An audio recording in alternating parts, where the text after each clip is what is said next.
सशक्त करने गृहलक्ष्मी उत्पादक गोष्ठीर प्रयास। केन्दुझर जिला घसीपुरा निर्वाचन मंडली राघोपुर गृहलक्ष्मी उत्पादक गोष्ठी द्वारा टसरू किपरि सूता कटा मेसिन साहाय्य सूता बाहर करा जाई पारिबो से उपलक्षे एक तालीम शिविर अनुष्ठित होई जाइछि।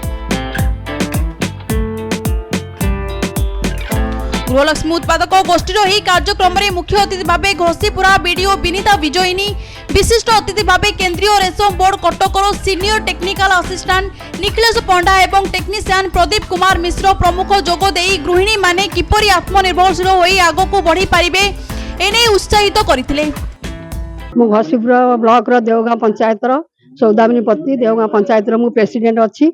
मो मां मानु केमती स्वावलंबी करिया पई दीर्घ 3 वर्ष आज अंत घटी।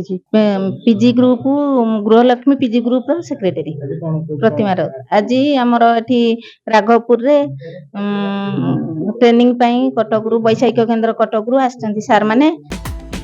स्वयं सहायक गोष्ठीर 50 रु अधिक महिला 5 दिन व्यापी हेबाकु थिबा एही तालीम कार्यक्रम रे भाग नेबा पई आगे आसीथिले।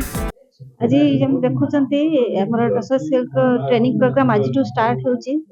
हमर रिसर्च पर्सन भी आछंती जे कि बहुत इंटरेस्ट सह ता सहित पीजी रे भी थिबा सब महिला माने भी बहुत इंटरेस्ट सह ई टसर सिल्क प्रशिक्षण नउछंती। मो निखिलेश पंडा केंद्रीय रेशम बोर्ड कटक रो इंचार्ज रहिछि। ए जे एसे प्रोड्यूसर ग्रुप हमकु रिक्वेस्ट कले आमे तणु मेसिन आनी दे आमे मेसिन दिल्ली रु मगई आनी देछु।